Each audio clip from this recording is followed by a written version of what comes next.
Hey, Carmen, from the feedback I received, majority do not have extra savings due to having a lot of debts.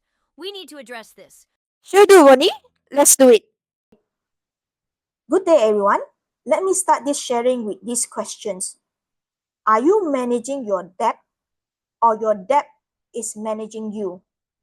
When I was younger, my elders would tell me, hey, girl, start work already or must buy a house. You can rent out the house to collect income or have a place to stay when you reach golden age. Girl, go to work already or need transport. Go buy a car. And the list goes on. Any of you can resonate with that? With your permission, may I share another thing with you? Yes? Yes? Okay. Even before you start working, you are already in debt. Can you guess what debt you are already in? Yes, Michael, you get it right. Education loan to further your studies. Unless you have a sponsorship, you are exempted from education loan.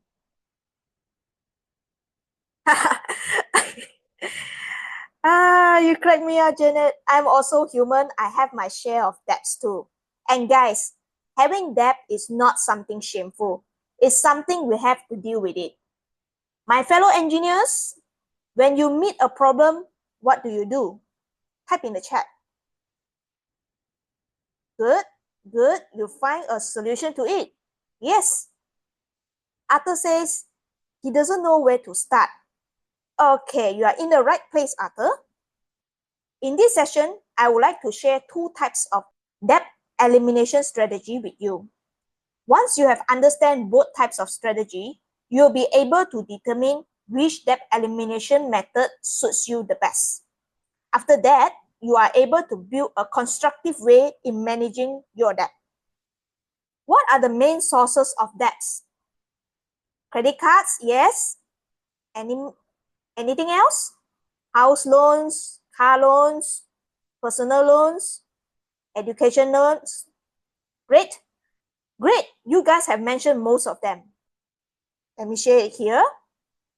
There's one I put here, which is the gambling or investing. I believe you all understand gambling, but why investing is one of the main source of that. Let me share a scenario with you. Do you ever come across someone who offers you an investment opportunity that have high returns? Scam. Could be. I wouldn't exclude this possibility. Let's say this is legit and you don't have enough capital to invest in this. Usually, what would the person who offer you this opportunity would say? Take a loan? Yes, correct. He asked you to take a loan. So you took a loan, you invest in it, and your life just want to tease you. The investment doesn't work out, and that will be an extra burden, right?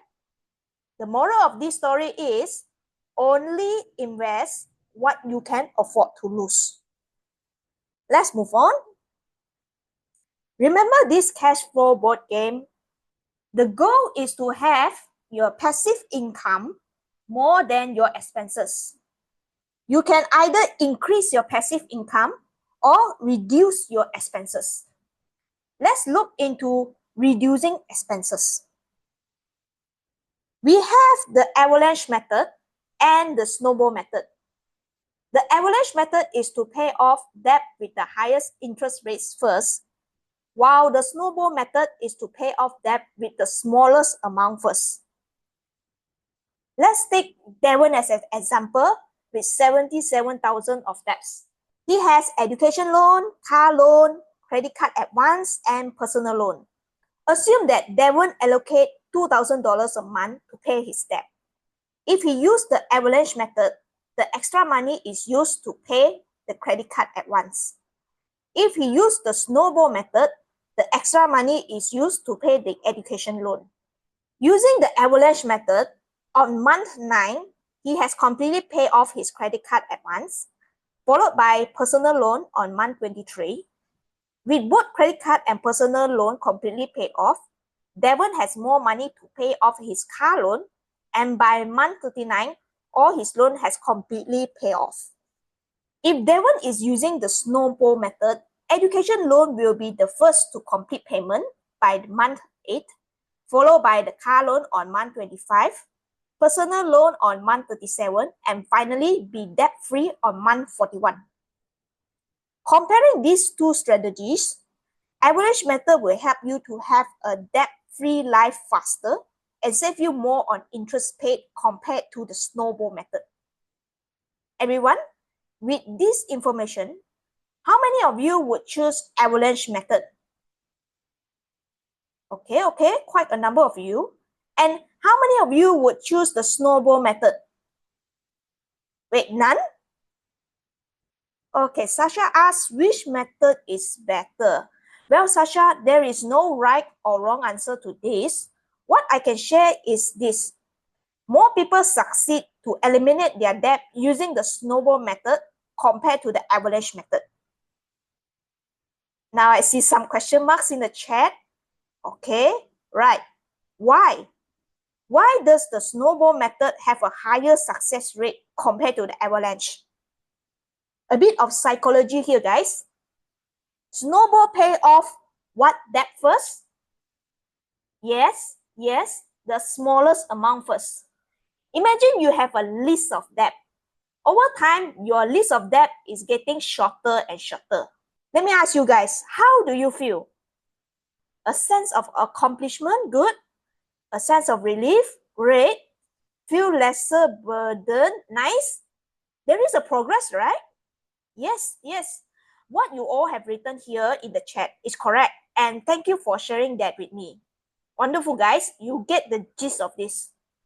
Depending on how your financial is, everyone, choose the one that better suits your lifestyle. It is a journey, guys, a marathon, not a sprint. Everyone's starting point is different, so don't you ever compare with anyone. Guys, I'm not a professional on this, so if you need additional help, do not hesitate to seek for advice. Go to your browser and search for debt counselor with your location. In this example, I am using England. My friends in Malaysia, you can go to AKPK to seek help, while for my friends in Singapore, please go to Credit Counseling Singapore to help you in your debt-free journey. That concludes my sharing today. Let's have a Q&A session. I have multiple credit card debt. I always pay the minimum amount for all my credit card, but it seems like there is no end. Which method should I use to reduce my debt? Thank you for asking this question. Actually, the same principles applies to credit card too. Let me show an example with numbers for easier visualization. Example, we have 3 credit cards. The first credit card you borrow is 15,000 with an interest of 8%. The second credit card is 10,000 with an interest of 10%. And the last credit card is $12,000 with an interest of 16%. All cards have a minimum payment of $500 per month. Assuming you have allocated 2,000 and you have only credit card debt to pay. Now, here is the question. Should you pay the minimum only? Yes or no? Everyone here says no. Good. Should you use the avalanche method or the snowball method? Some say avalanche, some say snowball. Good. Let's look into the numbers, shall we? For the avalanche method, which one should you clear first? CC3, CC3, CC3. Good. You pay the minimum of 500 for CC1 and CC2. Then the extra 1,000 you pay to CC3, and CC3 will be paid off in month 12. Once you finish CC3, redirect the 1,000 to CC2 for a total of $1,500 per month, and CC2 will be cleared in 5 more months, which is in the month 17. Finally, for all the 2,000 allocated, paid to CC1 per month, and CC1 will be cleared in 3 months' time, which is in month 20. So the total time spent to clear off all your credit card debt is 20 months, and the total interest you pay is 7,100. Now, for the snowball method, which one should you clear first? CC2, CC2, CC2. Okay, good. For the snowball method, you pay the minimum of $500 for CC1 and CC3, and the extra 1,000 you pay to CC2, and CC2 will be paid off in the month 7. Once you finish clearing off CC2, redirect the 1,500 to CC3, and CC3 will be cleared in 9 more months, which is in the month 16. Finally, once you clear off CC3, apply all $2,000 per month to CC1 and clear off CC1 in 6 more months, which is in month 22. So by month 22, you have already cleared off all your credit card debts and the total interest you paid is 8,200. Let's see what happens if you just only pay the minimum payment only. You paid 500 for each card, and this leaves $500 unallocated, and this will slow down the debt reduction process. If you paid only the minimum amount, instead of finishing off your debt in 2 years, you finish your debt in 4 years' time, and interest accrues over time. Use this approach to pay off your credit card debt. The total amount of time you use is 50 months. Can you imagine that? It's a perfect example of paying compound interest. Remember this phrase from Albert Einstein? Compound interest is the eighth wonder of the world. He who understands it earns it. He who doesn't pays it. In this example, if you do not understand the power of compound interest, you are the one who is going to pay for it. Could you have a summary page for us comparing these in table format? Here is a comparison for your reference. For the avalanche method, we prioritize CC3, which has the highest interest first, and reducing the total interest paid. The total time to pay off is 20 months, which is 1.7 years. Next, for the snowball method, the snowball method focuses on clearing CC2 first for quick wins, followed by CC3, then CC1. The overall interest is slightly higher than the avalanche method, and the total time to pay off is 22 months, which is 1.8 years. As for the minimum amount only, whereby you pay an equal amount across all the cards, this method is inefficient and costly due to the prolonged interest accrual, and the total time to pay off is 15 months, which is more than 4 years. And I would like to bring your attention to the total interest paid. The total interest paid for the minimum amount only is more than 13,000 compared to the avalanche method or the snowball method.